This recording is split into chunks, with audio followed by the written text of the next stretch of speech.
బత్తాయి సాగులో తెలుగు రాష్ట్రాలు దేశంలోనే అగ్రస్థానంలో ఉన్నాయి. తెలంగాణలోని నల్గొండ, ఆంధ్రప్రదేశ్లోని అనంతపురం, ప్రకాశం, కడప, నెల్లూరు, పశ్చిమ గోదావరి, గుంటూరు జిల్లాల్లో ఈ తోటలు ఎక్కువగా సాగులో ఉన్నాయి.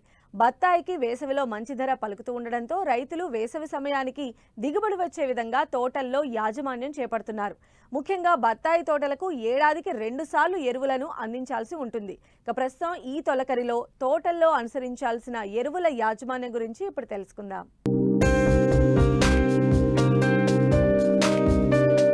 ఆంధ్రప్రదేశ్, తెలంగాణలో రైతులు బత్తాయి తోటలను అధిక విస్తీర్ణంలో సాగు చేస్తున్నారు. మొక్కల మధ్య ఎటు చూసినా 18 నుంచి 21 అడుగుల దూరంతో ఎకరాకు 100 నుంచి 135 మొక్కలు వచ్చే విధంగా ఈ తోటలను పెంచుతున్నారు. అయితే ఎకరాకు 100 మొక్కలు నాటిన తోటల్లో గాలి, వెలుతురు ధారాళంగా ఉండి చీడపీడల సమస్య తక్కువ ఉంటుంది. సాధారణంగా రైతులు ఆయా ప్రాంతాల వాతావరణ అనుకూలతను బట్టి పండ్ల దిగుబడి తీస్తున్నారు. దీనిలో వేసవిలో వచ్చే పంటను చిత్తా అని, శీతాకాలపు పంటను ఆరుద్ర అని, వర్షాకాలపు పంటను సీజన్ పంట అని పిలుస్తారు. అయితే 100% మంది రైతులు వేసవి పంట తీసేందుకు మొగ్గు చూపుతారు. ఎందుకంటే ఈ కాలంలో గత 2 ఏళ్లుగా టన్ను బత్తాయి 40,000 నుండి 50,000 ధర పలుకుతోంది. 6 సంవత్సరాలు దాటిన తోటల నుంచి ఎకరాకు 8 నుండి 10 టన్నుల దిగుబడిని సాధించే వీలుంది. ప్రస్తుతం కొంతమంది రైతులు వర్షాకాలపు పంటను తీసుకుంటుండగా మరికొంతమంది రైతులు వేసవి పంట కోసం తిరిగి తోటలను సిద్ధం చేస్తున్నారు.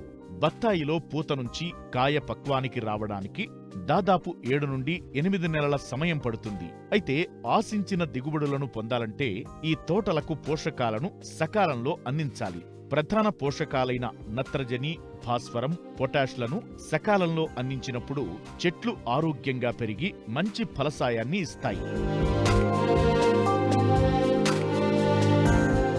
బత్తాయి మొక్కలకు ఏడాదిలో 2 దఫాలుగా ఎరువులను అందించాలి. మొదటి దఫా ఎరువులు డిసెంబర్, జనవరి నెలల్లో అందించాల్సి ఉంటుంది. ప్రస్తుతం వర్షాలు పడే సమయం. ఈ సమయంలో 2వ దఫా ఎరువులను జూన్, జూలై మాసాల్లో వేసుకోవచ్చు. భాస్వరపు ఎరువును సింగిల్ సూపర్ ఫాస్ఫేట్ రూపంలోనూ, పొటాష్ను మ్యూరేట్ ఆఫ్ పొటాష్ రూపంలోనూ 2 దఫాలుగా సమపాళ్లలో వేయాలి. అయితే చెట్ల వయసును బట్టి ఎరువులను అందించాల్సి ఉంటుంది. ముఖ్యంగా ఎరువులను అందించేటప్పుడు చాలా జాగ్రత్తలు పాటించాలి. మొక్క మొదలు దగ్గర తేమ ఎక్కువగా నిలిచి ఉంటే వేరుకుళ్ళు, దంక తెగులు ఉధృతి పెరిగే అవకాశాలు అధికంగా ఉంటాయి. కాబట్టి పాదులను డబుల్ రింగ్ పద్ధతిలో తీసుకోవాలి. చెట్టు మొదలు నుంచి 4 అడుగుల దూరంలో పాదును తీసుకోవాలి. కేవలం 15 సెంటీమీటర్ల లోతు పాదులనే తీయాలి. లేదంటే పీచువేర్లపై ఎరువు పడి దెబ్బతినే అవకాశముంటుంది. ఎరువును వేసిన తరువాత మట్టితో కప్పాలి. ఒక్కో చెట్టుకు 100 కిలోల పశువుల ఎరువు, 100 కిలోల వేపపిండి లేదా ఆముదం పిండి లేదా గానుగ పిండిని వేయాలి. అలాగే ఒక్కో చెట్టుకు యూరియా 1600 గ్రాములు, సింగిల్ సూపర్ ఫాస్ఫేట్ 2.5 కిలోలు, పొటాష్ 1 కిలో అందించాల్సి ఉంటుంది. అదే చిన్న మొక్కలైతే ప్రతి 3 నెలలకు ఒకసారి తక్కువ మోతాదులో అందించాలి. అలాగే బత్తాయి తోటలో ఎక్కువగా సూక్ష్మధాతు లోపాలు కనిపిస్తుంటాయి. చెట్లలో ఒకేసారి 2-3 సూక్ష్మ పోషకాలు లోపిస్తే చెట్లు క్షీణించే ప్రమాదముంది. చెట్లు పాలిపోయినట్లు కనిపిస్తాయి. ఇటువంటి సందర్భాల్లో రైతులు జింక్ సల్ఫేట్ 2 గ్రాములు, మ్యాంగనీస్ సల్ఫేట్ 2 గ్రాములు, మెగ్నీషియం సల్ఫేట్ 2 గ్రాములు, ఫెర్రస్ సల్ఫేట్ 1.5 గ్రాములు, బోరాక్స్ 1.5 గ్రాములు, కొంచెం జిగురు లీటరు నీటికి చొప్పున కలిపి చెట్టు మొత్తం తడిచేలా 15 రోజుల వ్యవధితో 2 సార్లు పిచికారీ చేయాలి. ఆకుల ద్వారా ఈ పోషకాలు అంది చెట్లు త్వరగా కోలుకుంటాయి.